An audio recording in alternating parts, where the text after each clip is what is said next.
नमस्कार, आप देख रहे हैं एमएस टीवी और मैं हूं आपके साथ कंचन। आई नजर डालते हैं उत्तराखंड की कुछ खास खबरों पर। विकासशील समिति की ओर से हरियाली तीज का महोत्सव किया गया। कार्यक्रम संयोजक कमलेश रमन ने कहा कि तीज का त्योहार सुख समृद्धि और पति की लंबी आयु के लिए मनाया जाता है। मां पार्वती के स्वरूप को आधार मानते हुए श्रावण के महीने में तीज का त्योहार मनाया जाता है। सबको बधाई देते हुए कार्यक्रम का संचालन किया। तीज के अवसर पर डांस कॉम्पिटिशन, सॉन्ग कॉम्पिटिशन रखा गया। तीज क्वीन के रूप में रिटायर्ड सैनिक की पत्नी मीना कश्यप चुनी गई। द्वितीय स्थान यशोदा बिष्ट हो गया। तृतीय स्थान पर डॉक्टर प्रतिमा सिंह रही। डांस प्रतियोगिता में प्रथम स्थान दीपिका भंडारी, द्वितीय स्थान रीता रानी, तृतीय स्थान अर्चना बागड़ी और सिंगिंग कंपटीशन में प्रथम स्थान हनी पाठक, द्वितीय स्थान यामिनी आले ने जीता। है और ये आज हमने यहाँ तीज का प्रोग्राम ऑर्गेनाइज किया है। जो रेस्टोरेंट है जिनका उन्होंने ही मिसेज अनीशा थापा जी और बाकी महिलाओं के सहयोग से अच्छा कार्यक्रम किया। और क्योंकि पहली दूसरी बार है थोड़ी सी कमियां भी हैं, लेकिन अगली बार उम्मीद है कि इनको हम सुधार सकेंगे। और बाकी लेडीज़ ने बढ़ चढ़ के इसमें पार्टिसिपेट किया। अच्छा लग रहा है यहाँ पे। जो तीज का प्रोग्राम है, हम महिलाएं उत्तराखंड को एकजुट बनाना चाहते हैं, जो वैसे भी है, लेकिन हम बनाना चाहते हैं कि हर तरीके से आदमी क्या औरत क्या सब एक साथ आए, ठीक है। और जो ये तीज का प्रोग्राम जो है, आज हमारी पार्वती जी और भोलेनाथ जी की शादी हुई थी। बड़ी तपस्या करने के बाद गौरी जी ने महादेव जी को प्राप्त किया था, तो उसी खुशी में हम झूम झाम करके ये प्रोग्राम मनाते हैं। उत्तराखंड कांग्रेस के प्रदेश संगठन उपाध्यक्ष सूर्यकांत धस्माना ने राज्य निर्वाचन आयोग की कार्यप्रणाली पर गंभीर सवाल उठाए हैं। उन्होंने कहा कि राज्य निर्वाचन आयुक्त भाजपा के एजेंट की तरह काम कर रहे हैं और सरकार और चुनाव आयोग पूरी तरह से भाजपा की कठपुतली बन चुके हैं।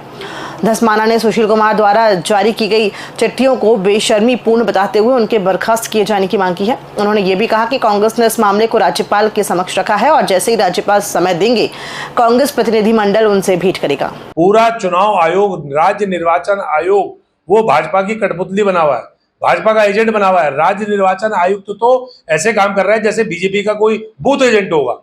उन्होंने जिस प्रकार की चिट्ठी जारी करी, इतनी बेशर्मी तो कोई कर ही नहीं सकता जो सुशील कुमार ने करी है।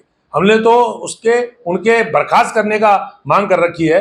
राज्यपाल के हमने टाइम मांगा था, राज्यपाल जी ने टाइम नहीं दिया। उसके बाद आपको मालूम ही है कि प्रदेश अध्यक्ष ने हमने धरना दिया था। अब जब भी राज्यपाल समय देंगे, इनको हम सीट पर नहीं बैठने देंगे। इनको कुर्सी पर राज्य निर्वाचन आयुक्त को ज्यादा दिन ये बैठ नहीं पाएंगे। मुख्यमंत्री पुष्कर सिंह धामी के नेतृत्व में उत्तराखंड सरकार जल संरक्षण, हरित विकास और सतत पर्यावरण प्रबंधन को लेकर सजगता से कार्य कर रही है। इसी कड़ी में मसूरी देहरादून विकास प्राधिकरण ने राजधानी देहरादून और आसपास के क्षेत्रों में जल संरक्षण और वर्षा जल संचयन को लेकर कई अभिनव योजनाएं लागू की हैं। इस विषय पर एमडीडीए के उपाध्यक्ष बंशीधर तिवारी ने जानकारी देते हुए बताया कि मुख्यमंत्री के स्पष्ट निर्देशों के अनुरूप प्राधिकरण ने मियावाला में तालाब निर्माण किया है। वहीं गौरा देवी पार्क में आधुनिक जलाशय बनाया है और स्कूलों में वर्षा जल संचयन का कार्य भी किया जा रहा है, जिससे न केवल बुनियादी जल स्रोतों को पुनर्जीवित करने की दिशा में कार्य किया है, बल्कि शहरी विकास के साथ प्राकृतिक संसाधनों का संतुलन भी सुनिश्चित किया जा रहा है। मियावाला में एक तालाब राजस्व विभाग के अभिलेखों में दर्ज था और वहाँ पर काफी इस स्थिति में था कि उसमें जल संरक्षण और संवर्धन नहीं हो पा रहा था। उसकी जल संग्रहण की क्षमता बढ़ाने के लिए हम लोगों ने उसमें काम किया है और साथ ही साथ वहाँ पार्क भी बनाया है और बरसात के बाद उसमें जल भराव भी हुआ है और एक तालाब के अच्छे स्वरूप में आ गया है। इस तरह Gaura Devi park defence colony के पास में वहाँ भी हमने जल संरक्षण के लिए तालाब बनाया है, जो देहरादून क्षेत्र में और साथ ही आसपास में अगर कोई इस तरह के और भी तालाब और कुएं हैं तो उनको भी हम लोग संरक्षण और संवर्धन का प्रयास कर रहे हैं, ताकि जो देहरादून का गिरता भूगर्भ जल स्तर है उसको हम लोग ठीक कर सकें। देश में आज 26वें कारगिल विजय दिवस मनाया जा रहा है। कार्यक्रम में सूबे के मुखिया पुष्कर सिंह धामी, सैनिक कल्याण मंत्री गणेश जोशी, स्थानीय विधायक खजन दास और सैनिकों के पूर्व अधिकारी भी मौजूद रहे। कारगिल विजय दिवस के मौके पर शहीदों की शहादत को याद किया गया। इस मौके पर कारगिल युद्ध में शहीद हुए वीर जवानों को श्रद्धा सुमन अर्पित किए गए। वहीं कारगिल के इस युद्ध में भारत के 527 सैनिकों ने अपना बलिदान दिया। 1363 सैनिक घायल हुए। 2 महीने पहले देखा ऑपरेशन सिंधु, उसमें हमारे एक मेक इन इंडिया हथियारों ने जो जज्बा दिखाया, उसके लिए हम जितना शुक्राना करें इस देश की लीडरशिप का। देहरादून में स्वतंत्रता संग्राम सेनानियों के उत्तराधिकारियों को जिला प्रशासन ने सौगात दी है। जिलाधिकारी सविन बंसल की अध्यक्षता में आयोजित बैठक के दौरान जब स्वतंत्रता सेनानियों की प्रथम पीढ़ी के परिजनों ने स्मार्ट सिटी और रोडवेज बसों में निःशुल्क यात्रा की मांग उठाई, तो जिलाधिकारी ने तुरंत ही आदेश जारी कर स्मार्ट सिटी बसों में फ्री यात्रा सुविधा लागू कर दी। जिलाधिकारी ने कहा कि मुख्यमंत्री के सख्त निर्देश हैं कि स्वतंत्रता संग्राम सेनानी और उनके उत्तराधिकारी हमारे लिए सर्वोपरि हैं। स्मार्ट सिटी बसों में इस सुविधा की जानकारी देने के लिए विशेष फ्लैग्स भी लगाए गए हैं। सेकेंडली जो ट्रांसपोर्टेशन है उसमें सुगमता के लिए सभी उत्तराधिकारियों के लिए वो free of cost travel smart city की सभी बसेस में किया गया है और वो उसका क्रियान्वयन भी हो चुका है और उसके साइन बोर्ड्स भी सभी बसेस में इंस्टॉल किए जा चुके हैं। कांवड़ मेले के सफल आयोजन के बाद अब हरिद्वार को स्वच्छ बनाने का अभियान शुरू हो गया है। हरिद्वार के जिलाधिकारी मयूर दीक्षित के आह्वान पर आज all media journalist association Uttarakhand की हरिद्वार इकाई ने एक सराहनीय पहल की है। मीडिया कर्मियों ने हरिद्वार के विश्वकर्मा घाट पर गंगा किनारे सफाई अभियान चलाया, जहां कांवड़ मेले के दौरान काफी मात्रा में गंदगी जमा हो गई थी। प्रशासन द्वारा समाज सेवियों और स्थानीय संगठनों ने इस अभियान में भागीदारी की अपील की गई थी, जिस पर मीडिया कर्मियों ने सकारात्मक प्रतिक्रिया देते हुए स्वयं मोर्चा संभाला।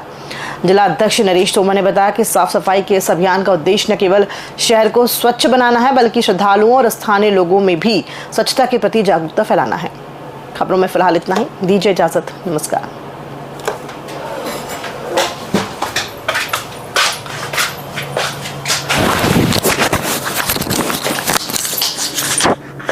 देखिए, सफाई, अपने घर को साफ रखना, अपने शहर को साफ रखना, ये हर नागरिक का कर्तव्य है, जो कि समय समय पर निभाना चाहिए।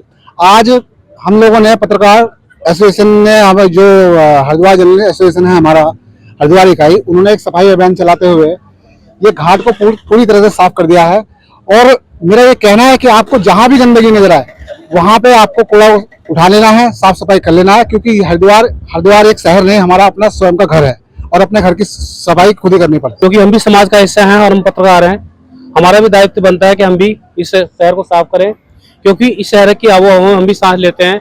कि आपका भी ये दायित्व बनता है कि धर्मनगर हरिद्वार में आपको कहीं भी कूड़ा दिखाई दे, उसको आप सफाई के रूप में बदल दे, उस कूड़े को वहां से हटाने का काम करें। आपका शहर जितना सुंदर होगा उतना अच्छा आपका नाम होगा।